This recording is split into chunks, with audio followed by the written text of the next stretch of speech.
Hello, everyone. Welcome to Barca News. It is August 9th, and I have a lot of news for you. It's starting with there's currently a bidding war for Barca Studios. Also, PSG have told Neymar that they want him to leave and have officially placed him on the summer transfer market. And finally, Barcelona have began negotiations to try to bring Vitor Roque during this summer transfer market. We have a lot to discuss, so let's dive right in. Welcome, everybody, to Barca News' live stream, which is on every Mondays and Wednesdays at 7:15 p.m. Eastern Standard Time. I apologize, I'm a few minutes late today. I finished work pretty late, so I ran home to try to get the live stream started, but I was still a few minutes despite my efforts. Now, I see there was a lot of people waiting. Thank you guys for waiting. Choo-choo, thank you for your donation. I really appreciate it.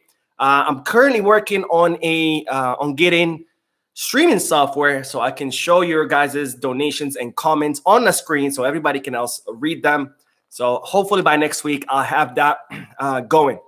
Now, as always, I'll do a section of news followed by the chat section to get a discussion going, answer any questions you guys might have. For those of you who will watch the live stream when it ends, I will put timestamps in the description, chapters in the timeline, so you can skip through the discussion if that's what you're looking for. And as always, make sure to hit that like button, subscribe to the channel. If you are looking for any Barca jerseys or merchandise, make sure you hit the kit bag. And if you are looking to place any sports bet, make sure you hit to bet us. Both links are in the description. Now, let's begin with the news because that's what you guys are here for. And I'm going to start with 3 short bits of news. You know how sometimes when there's short bits of news, I like to combine them together. So there's 3 of them that I would like to put together, starting with Ousmane Dembele. As you know, he's leaving to PSG, but so far he hasn't finalized his transfer. Well, the news is that Dembele underwent medical exams today for PSG. So it's expected that he will pass his medical exams today. If not today, for sure tomorrow. But what that tells us is that Dembele is very close on finalizing his transfer to the Parisian club. And as I've said before, good riddance, because I'm sick and tired of all Dembele's dramas. Now, PSG will pay the 50 million euros for the private release clause.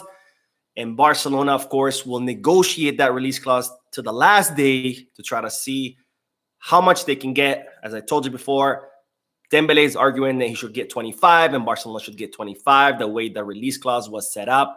But Barcelona's stance is that this is not the same release clause. This is a private clause, and therefore Barcelona should get more. So that's what the fight is about. Dembele will finish his transfer to PSG, but Barcelona will still continue fighting how much money they can get because PSG will pay Barcelona the 50 million euros, and then we'll see how much out of those 50 Barcelona will give Ousmane Dembele. Now, the departure of Dembele will obviously clear space on the wage bill, so Barcelona will be immediately able to start registering players in the place of Dembele. It's expected that maybe İlkay Gundogan could be one of the first players to be registered. And the reason why is something I talked about, I think it was a month ago when Barcelona first negotiated the signing of İlkay Gundogan, where the player wanted a clause in his contract that said if Barcelona did not register his contract by August 13th, which is the first day of La Liga, then he would be allowed to leave Barcelona as a free agent and join whatever club he wants. So most likely Barcelona will be registering the contract of İlkay Gundogan at first, just because to make sure not to trigger that clause and end up seeing the Turkish-German midfielder who just arrived leave. The second bit of news is also about an exit, and that's Barcelona have officially confirmed the departure of Kessie, who is joining the Saudi club Al Ahly. Seems it was initially thought that they were going to pay 50 million euros, but it seems that we have sold them for 12.5 million euros. In my opinion, that's low. I think Barcelona should have asked for more, but of course, given the economic situation, his sale was more important than how much Barcelona were able to get. Again, I still think it's low, but nonetheless, Kessie did arrive for free. So 12.5 million euros is pure profit for the club. Also, they will be able to remove his salary off the wage bill. So altogether, that will give Barcelona even more margin to continue registering players because La Liga, guys, is only 4 days away. Now, speaking of that first match, for the first day of La Liga, where Barcelona are set to face off against Getafe. The news is that Ronald Araujo will be available for that match. We all got a little bit of a scare was it yesterday? Can't remember when. Tuesday. So yes, yesterday. In yesterday's match, in that Joan Gamper match between Barcelona and Tottenham Hotspur, when Ronald Araujo had to leave the match early because of a muscle discomfort, it looks like it was total precaution. Ronald Araujo is fine. He hasn't suffered any serious injury, and he will be available for the first match of La Liga against Getafe on Sunday, August the 13th. So those are the 3 bits of news. Dembele, very close to leaving. Kessie has already left. And Araujo, well, he'll be available for the first day of La Liga. Let's head to the chat section. Let's get a discussion going. And then we'll talk about a possible bidding war for Barca Studios, which of course benefits Barcelona. Okay. Excuse me, guys. I have a really bad cough today. I told you I was sick last week, and now I got this cough. Post-sickness, I guess. Excuse me if I do cough or I have the need to cough. It's not fun. But all right, Mo S says hello from Kuwait. Assalamu alaikum, Mo. Come on and start already. I've got to work in 6 hours and need to get some sleep. Thank you for staying up. Thank you all of you guys who are already waiting. And Choo again, thank you for that donation. From the bottom of my heart, I really, really appreciate it. Okay, Richard says Mo the GOAT. Thank you, Richard. El Pollito, Rich Kular, everybody in the chat section. Thank you guys. And Keva says, good evening, Big Mo. Greeting from the Netherlands. What's up, Keva? Thank you for watching. I know it's probably pretty late in the Netherlands, but thank you for tuning in. And let's see what else. Luke says, I'm happy to be in this live chat room. I'm Harris. Thank you, Harris. And thank you for being in the chat. This just moved on me. Brian says, hey, Mo, really excited for the next season. I think with the team we can get for in the Champions League, and the league title is ours. I'm very excited too. I think we have a really good team. A lot of promise with the youngsters. I think we'll be able to compete in the Champions League. I'm not saying we're going to win it. We're still far away from that. But I think we should at least be able to get out of the group stage. So, of course, would be a big, as sad as to say this, would be a big achievement, given that the last 2 seasons we weren't able to do that and got sent to Europa League. Okay, now let's get back to the news, because this one is big. I made a special video yesterday about that news, that bombshell news that dropped. By the way, I forgot to give credit to the reporter who broke that story, because I was just so excited to give you the news. But it was Gerard Romero from Gigantes. I've talked about Gerard Romero several times before. He's a journalist in Barcelona. He has a Twitch channel called Gigantes. He has the best news about Barcelona, and he's the one who broke that story. So thank you to Gerard Romero and Gigantes for that breaking story. And I told you about it, that Barcelona had reached a deal to sell 49% of Barca Studios to a Mexican investment fund called Mountain Nazca, and that money will help Barcelona register all the players, all the contracts that are pending, the contract renewals, the new signings, everybody. And with the departure of Dembele and Kessie, Barcelona will also be able to sign 2 players with big salaries or 3 players with medium to low salaries. Now, this all is going to be Barcelona will be able to do all this because Mountain Nazca will immediately advance 30 million euros to Barcelona right up, like as soon as that signature is placed on the contract. Boom, 30 million euros immediately, and then the rest obviously will be paid, I imagine, in some kind of installments, which we don't know the details yet. Now, what's the news today? The news is, I told you about a German fund that Barcelona were negotiating with for Barca Studios, and then that German fund, it was rumored that they had pulled away. Well, it seems that the German fund saw the Mexican executives from Mountain Nazca sitting with John Laporta in the presidential box during that match against between Tottenham and Barcelona, and they got really worried, and they said, what's going on here? I think someone's about to take this deal away from us. So the German fund now are looking to make a higher offer than the Mexican fund so they can be sold Barca Studios. Now, we don't know what the offer is going to be, but the good news is, now that you have 2 funds bidding for Barca Studios, they're only going to do one thing and one thing only, which is drive the price up. which is great news for Barcelona, because Barcelona could end up getting more money out of this deal, which of course is great news for the club. Now, someone asked me in the comment section yesterday, how is it that Barcelona are selling 49% of Barca Studios? If the club members had only voted to allow the club to sell 49% and Barcelona had already sold 49%, are they selling the entire Barca Studios? I wanted to answer that person in the comment section, but then I thought maybe it's better if I address it in the live stream or in the video so everybody can see it, not just the person who commented. So to clear up the confusion, Barcelona are not selling another 49%. The club members only allowed the board members to sell 49% of Barca Studios.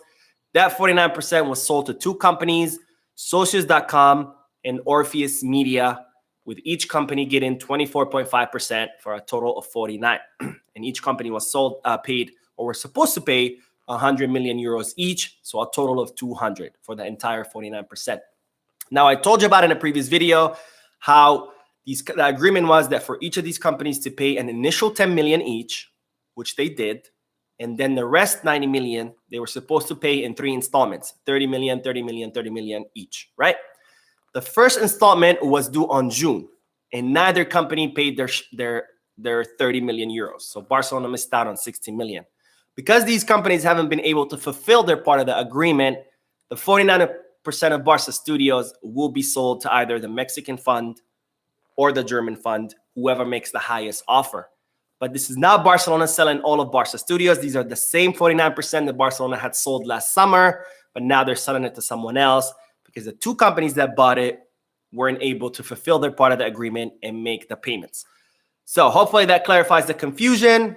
And again, the good news is that the German fund is still not out of the race. They're looking to increase their offer to see if they can steal the deal away from the Mexican fund. Whoever wins, I really don't care. All I care about is that Barcelona could end up getting more money out of this deal, which is, of course, great news for the club and great news for me. Well, for the club, but I'm happy for the club.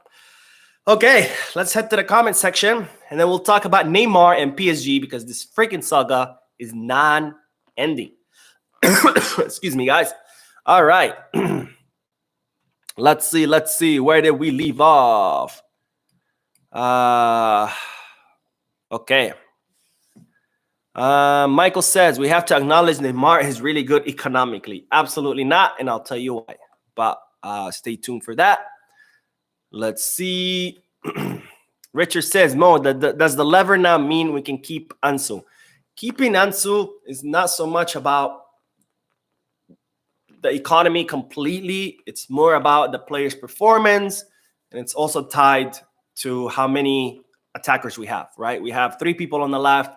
We have Ferran, we have Abde, we have Ansu. Xabi wants Abde to stay 100%. Xabi doesn't want Ferran to stay 100%, but the player is refusing to leave. So that leaves kind of Ansu Fati hanging there because there's not consensus on Ansu Fati on whether he should stay or not. So if he does end up deciding to leave, it'll be his decision because the player feels like he hasn't been getting that full support. Like Xabi's not really coming out and saying, I want Ansu to stay. And that player is being disappointed about that. But it's nothing personal. It's just simply the player's performance. Yes, he's doing good during preseason, but remember last season, he didn't do much. So Xabi cannot really completely put his trust and faith in Ansu and say, yes, Ansu should stay 100% because he did not perform. Abde, on the other hand, he did in his loan, right? So there we can say, yes, he can stay. So that's the thing with Ansu. It's not so much economic. It's more about the player's performance and the fact that someone has to leave in the attack. Because even if we weren't in an economic bad situation, we were rich as hell, you can't have 20 attackers. You just can't, right? You have to get rid of somebody, and someone's going to have to go. All right. Let's see. Chuchu says, we need to get Cancelo for real. I think we need to get a right back. I'm not sold on the Cancelo deal yet. All right. Let's see. One more, and then we'll get back to the news because we need to talk about Neymar, guys. David says, hello from Belize. What's up, David? All right. Amidou says he's watching from Antalya, Turkey. Oh, that's awesome. I think you're the first Turkish person to watch the stream, or at least to leave a comment in the stream about watching it. What are the chances of signing Neymar? Okay, that's perfect segue. Let's talk about Neymar, because we've been talking about him a lot. You know, there was that reporter saying that Barcelona will for sure sign Neymar. Then there was another story saying that Saudi were going to sign him, but loan him back to us. Then all this crap. And while today the new news is that PSG have told Neymar that they no longer want him at the club. They're sick and tired of his antics, sick and tired of his problems, and they want him out. By the way, he's injured. So for everybody who's like, oh, we should get Neymar back, he's already injured and the season hasn't even started. Anyways, so it looks like it's Luis Enrique himself who doesn't want Neymar, because Luis Enrique is trying to build a new project. He wants committed players. He wants players he wants to build kind of like a close-knit team, a family, because a lot of people neglect this. So this is very important for a success of the team, for the team to be close. And he wants players who are not only committed and dedicated during matches and trainings, but also outside of that, people who take care of themselves physically, who take care of themselves mentally. And Luis Enrique considers that Neymar does not fit any of these descriptions. He's not a committed player. He's more, and I talked about this in the last live stream, he's more focused on his persona as a celebrity rather than as a football player. Also, he's not really a player that you can build a close-knit family around because how toxic he is, his big ego. And of course, he's not someone who takes care of himself, who takes physically or mentally. We all know about how he likes to go out, party, drink to the late hours of the night. So Luis Enrique is the one who doesn't want Neymar. And so PSG have decided to place him on the market, and they have decided that his transfer price will be, and hold on to your seats, because it's 150 million euros. I'll say that again, 150 million euros. So for all of you who want to see Neymar back in the club, I don't know why. Don't ask me why. There's no way we can sign him, because there's no way we can afford 150 million euros. It's just simply not feasible. And even if that wasn't his price, we still have to deal with his salary, which is 50 million euros a season. People say, yeah, well, Neymar is willing to reduce it. How much? Is he willing to reduce it all the way to 6, 7 million? I highly, highly doubt it given his lifestyle. So I think this door is closed. I don't see Neymar coming to the club. I'm glad that he won't come to the club. I've talked about this before. He's 31 years old. He's way past his prime. His best years are behind him. He's very injury prone. I've told you about the medical reports who have said that his ankle is a chronic injury. It's not going to heal. It's never going to heal. So he's always going to suffer from that injury. He's toxic.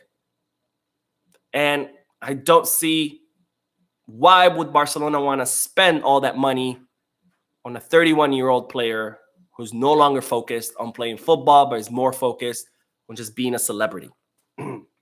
Plus, there's no way we can afford it anyway. So I think this door is closed. I don't see Neymar coming. And then here's another thing for a lot of people who got mad at me when I said that Neymar should not come to Barcelona. Luis Enrique was the coach who got the most out of Neymar as a player. And if Luis Enrique, his own coach, who won the treble with him, tells you he doesn't want Neymar, then there's a reason, guys. And maybe we should listen. If Xavi Hernandez, the guy who shared a locker room with Neymar, who won the treble with Neymar, who's a close friend of Neymar, is telling you he doesn't want Neymar, there's a reason for that. If the only clubs willing to make an offer for Neymar are Saudi clubs and the MLS clubs and no other big club, not Manchester City, not Chelsea, not Arsenal, nobody, they're not willing to make any offers for him, it's for a reason, guys. And it's because Neymar is not the guy he used to be when he was in Barcelona. I know people like to live in the past. They like to romanticize the past. They like to think about the MSN attacking trio, which, believe me, those some of the best years in Barcelona, and I will always miss those years. But Neymar from the MSN is not the Neymar from today. So get that through your heads, because I still see a lot of people saying, we should sign Neymar. Why? Why would you do that to a brand new project with lots of young talent? Why would you put a ticking bomb in the locker room and blow everything that we have worked so hard on last season into pieces? Why? Anyways, let's get back to the comment section because I have some news for you about Fresneda since I know Chuchu mentioned Cancelo. And let's see what you guys are saying. All right. Brad says, I would consider building a family-style team at PSG. Virtually impossible. I mean, PSG is a circus, so I agree 100%. And even the circus doesn't want Neymar. So that should tell you something. If you're not a good enough clown for a circus, then... Okay. Let's see. What else? Where did we leave off? Chuchu says, I'd rather have Abde and Fati, and Barcelona should stop telling a lie about Ferran. It's Spanish bias. If they want to kick him out, they can. They can't. They cannot kick out Ferran. He has a contract. They've told him they don't want him. Xavi has told them they don't want him. Alemania has told them they don't want him. He's insisting on staying. So, no, they cannot kick him out. He has a contract. If he digs his heels in, he can stay. I mean, look at Umtiti. Took us what? Since 2018? Took us 5 years until he finally agreed to rescind his contract. So, no, it's not as simple as, we can kick him out. Bye. That's what contracts are for, to protect the player and to protect the club as well. So players cannot just be like, all right, bye, I'm leaving. So, no, you can't just kick a player out. Okay. Richard says, I guess you have to try to persuade Laporta not to sign Neymar because he wants him for marketing reasons. Yeah, it's a consideration, but I don't see it feasible. I don't think it's going to happen. We already saw what happens when you sign players worth hundreds of millions of euros. Whether it was Coutinho, Dembele, Griezmann, we spent close to 500 million on those. They all failed miserably. Maybe not Dembele because he at least gave us one good season last season, and then he was half injured the other half. But, we bankrupted the club signing these stars for over 100 million, and for what? We got nothing to show for. Okay. Foyth would cost around 60 million. So, Guaraf, is that how you say your name? Guaraf.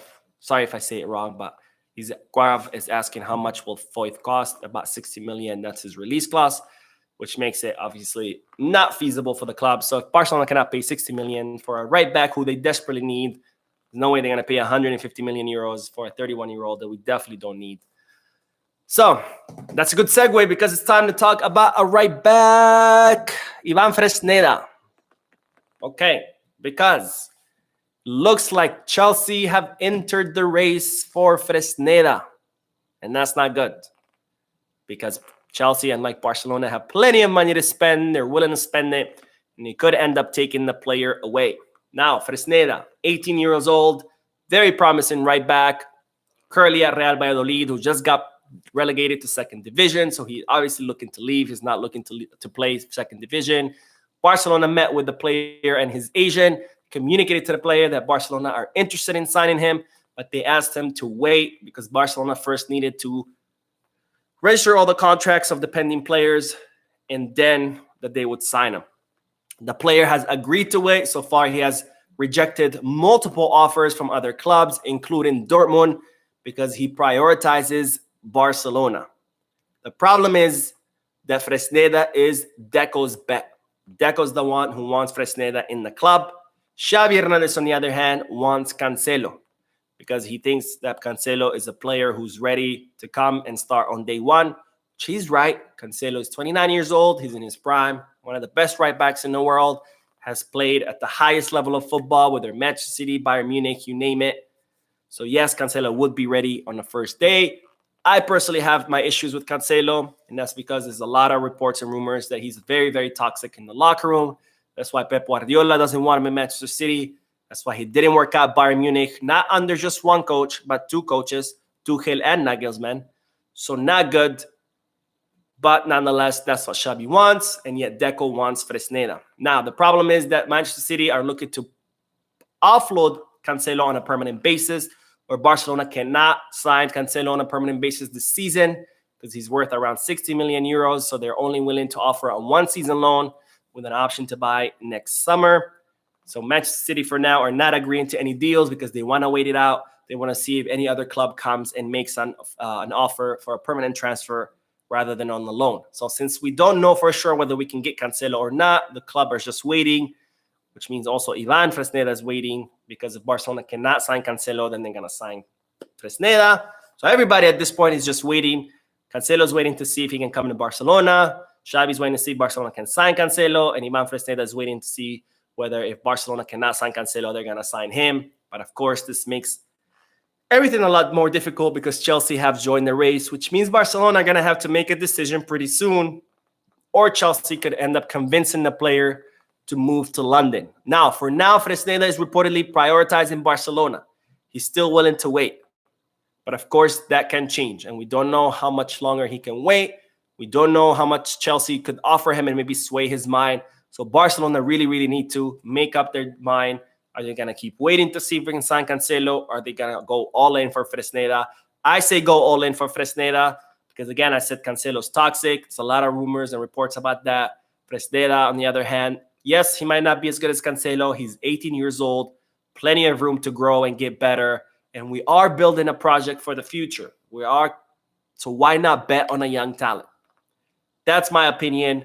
Let's see what you guys have to say. And then we'll talk about Vitor Roque. Excuse me, guys. Brad says, I think we need to sign both Fresneda and Cancelo. I don't think we could do that because of the salary limit. Cancelo has a big salary, so if we sign him, the pie won't leave any room for Fresneda. If we sign Fresneda, we still might have room on the wage bill, but it might not be as big enough for Cancelo. Okay. Chuchu says Chelsea need to be stopped. Like, he's signing literally everyone. I agree. They really are signing everyone. The crazy thing is they sign everyone and then they sell them, and then they sign everyone and then they sell it. Like they did that last summer, spent hundreds of millions of euros. Most of those players, they got rid of them in the winter transfer market. They signed more players in the winter transfer market. Now they're getting rid of those during this summer, but they're signing new ones. And then who knows? Maybe they're going to get rid of the new ones next winter. It's a hot mess. It's a hot mess. This is why Americans should not be in the sport of football. If you don't get my reference, Chelsea was bought by an American businessman. Okay, let's see. Russ says, hey, Mo, you look like the guy from 50 Shades of Grey. Wait. I haven't seen it, so I can't say. But if you guys agree, let me know. Also, what's your thought on Christensen? I think we can't do better like Emerick. No, Christensen is a solid defender, one of the best in Europe. There's no way we should get rid of him. And no, I don't think Laporte is better than Christensen. Plus, remember, Christensen, we got him for free. I mean, Christensen was one hell of a steal. To sign such a solid defender for free, that was hitting the jackpot for sure. All right, one more, and then we'll get back to the news because, oh my God, we're already at 28 minutes. And we still got more news. Okay. Stanley says, I understand Fresneda is the future, but I say Barcelona has a window now to win the Champions League. I don't think we have a window to win the Champions League. We're still far away from being that competitive. I think we need at least one, maybe two more seasons. But we're not there yet. Mo King says Neymar is coming. 1,000%. I don't know how many zeros are that. And I will tell you that I will take your same amount, add another zero, and tell you that he's not coming. Okay. Let's see. Vitor Roque. Speaking of coming to Barcelona, I told you about Barcelona. We're looking to accelerate the arrival of Vitor Roque this summer since Dembele has decided to leave. Good riddance. And of course, the deal between Barcelona and Atletico Paranaense is for Vitor Roque to arrive in 2024. Now, Barcelona were hoping, or not hoping, but counting that if Atletico Paranaense get eliminated from Copa Libertadores, which is the equivalent of the Champions League of South America, then maybe there will be a higher chance that they will be able to sign, to bring Vitor Roque earlier this summer. Now, this was confirmed by Vitor Roque's agent, Andre Curie. And well, lo and behold, last night, Atletico Paranaense got eliminated from the Libertadores. Vitor Roque actually scored, which set the match into penalty kicks. But the other team, I don't know who it was, won. And Atletico Paranaense are officially eliminated out of Copa de Libertadores. Since they are eliminated, to put it that Barcelona have dispatched Andre Curie, who's the agent of Vitor Roque, to Brazil. He has traveled to Brazil today to try to convince Atletico Paranaense to pretty please let us have Vitor Roque this summer instead of next winter. Now, I told you in yesterday's video that Atletico Paranaense were hesitant about letting us have Vitor Roque, even if they are eliminated from Copa Libertadores, because they still want to have Vitor Roque to help them qualify to the next Copa Libertadores. Because again, Brazilian season doesn't end until December. So by the end of December, you know whether you have qualified or not, and you want Vitor Roque to help them. Well, lo and behold, everybody ran with the news that Barcelona are going to get Vitor Roque because they've sent Andre Curie. And hours later, the CEO of Atletico Paranaense confirmed exactly what I told you about in yesterday's video, that he doesn't want to let Vitor Roque go, that the deal is for Vitor Roque to come in the winter because they want Vitor Roque to help them qualify to the next Libertadores. And then, of course, Brazil is halfway through their season, so there is no transfer market right now. So if they let Vitor Roque go, that leaves them without a center forward, and they can't replace him because there's no transfer market. They can't just go and sign someone else. So CEO confirming what I said yesterday, that even though Atletico Paranaense are eliminated from the Libertadores, they want to keep Vitor Roque to help them qualify to next year's. Now, does this mean that the door is fully closed? No, there's still a chance, very, very small one. Maybe Barcelona can offer more money. Maybe they can offer some kind of deal and convince them. But for now, it's not looking good. But we'll see what kind of magic Andre Curie will be able to pull in Brazil. All right. Comment section, guys. And then we'll talk about Ferran Torres. And then that will be all the news for today. But I see 172 people watching, but only 77 likes. Let's hit that like button, guys. Please. Just like Barcelona are telling Atletico Paranaense, pretty please, let me have Vitor Roque. I'm telling you guys, pretty please, let me have some likes. Because that actually helps a lot. Helps me continue to grow. So let's grow together, guys. Morrison says, yes, Neymar is coming. No, he's not coming. I don't know how many times I got to say this. How is Barcelona going to pay 150 million euros for the transfer of Neymar? How is Barcelona going to pay 50 million euros per season for Neymar's salary? How many times do I have to say Barcelona don't have money? I don't know what else to say, but it doesn't seem to register. Let's see. Mo King says, remember my name. I'll be back when Neymar announcement become official. Sure, I'll remember that. I think I've heard that every summer since 2017. All right, one more, and then we are. Luke says, hi, I'm waiting from the USA. All right, what part? Let me know. All right, let's get back to the news real quick because I only have one bit of news. It's very short, and then we'll wrap it up. But the news is about Ferran Torres. Barcelona still prefer to offload Ferran Torres, but the player once again has communicated to the club that he doesn't want to leave. He wants to stay.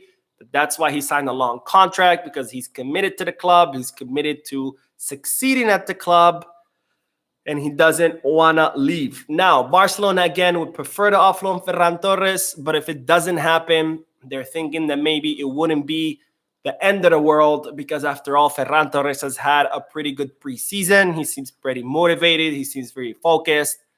And they think that maybe he would be a good option to stay. Now, Barcelona receive a big offer from him. Obviously, they're going to accept it right away. They won't even think about it. But they're now thinking that maybe if it doesn't come, then maybe it won't be the end of the world to keep him. I personally agree. You know, for the longest time, I've said, I want Ferran Torres out of the club. I want Ferran Torres out of the club. I want Ferran Torres out of the club. But he's had a pretty good preseason.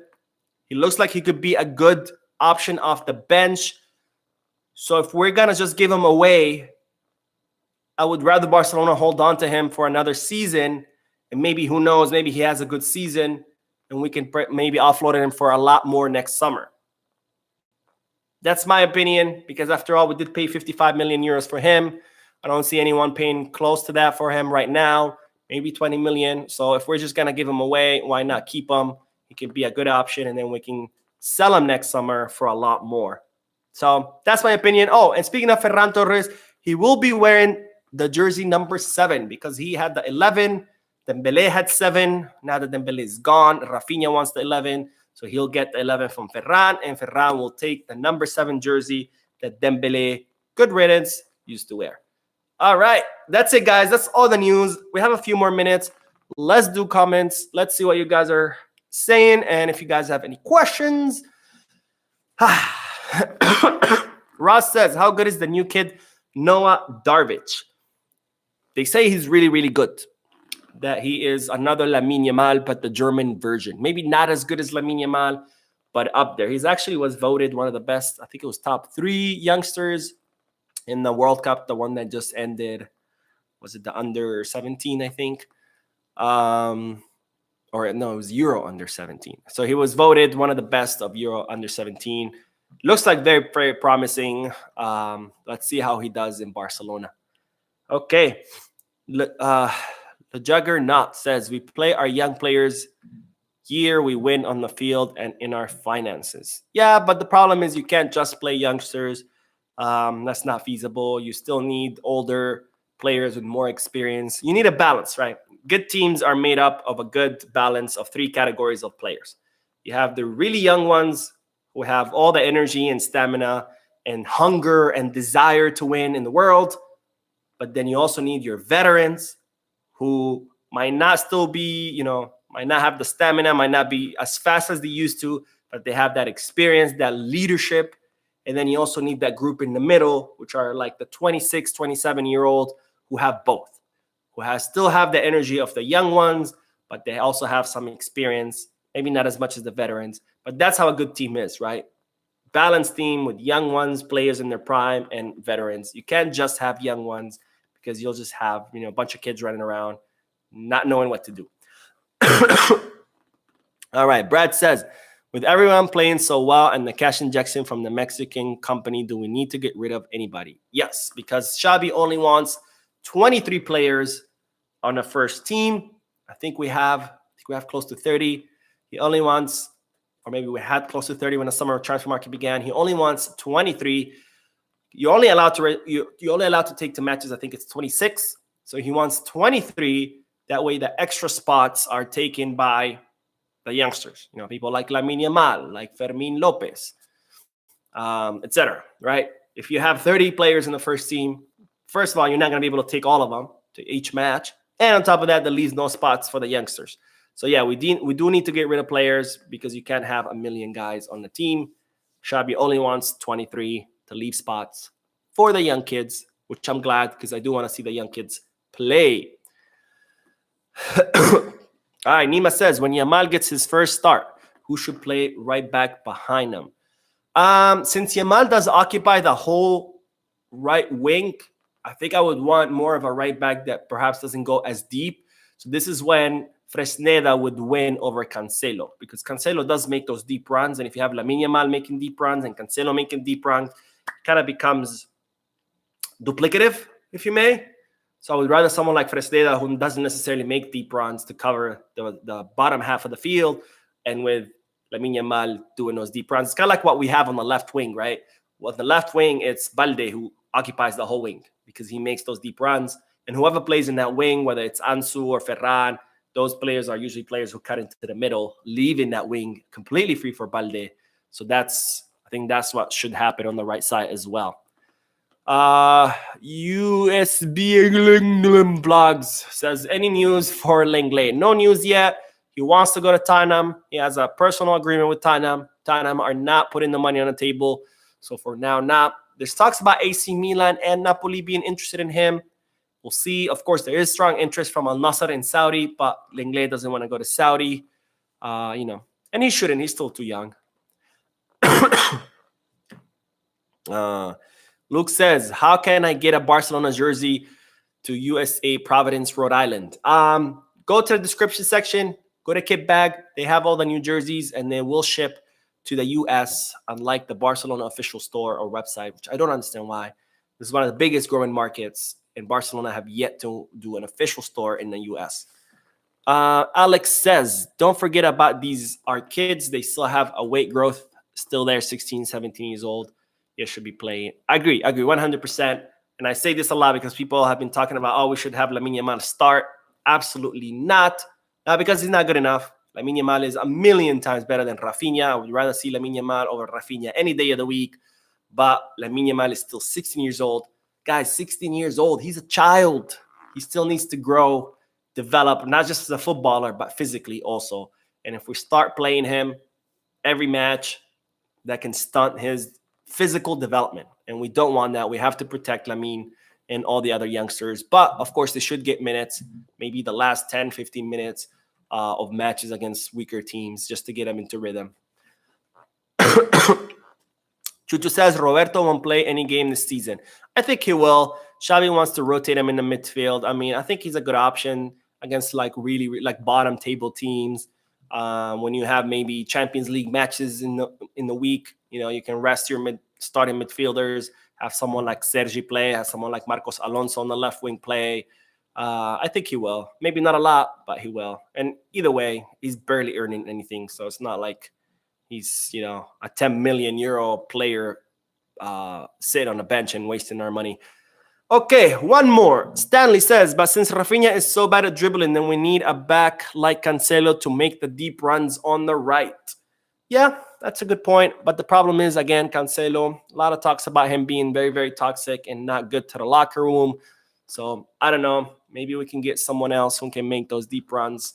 I know Fresneda doesn't necessarily make very deep runs, but he's 18, so he can still learn how to do that. But anyways, all right, guys. I feel like I've been talking for 41 minutes. And that's because I've been talking for 41 minutes.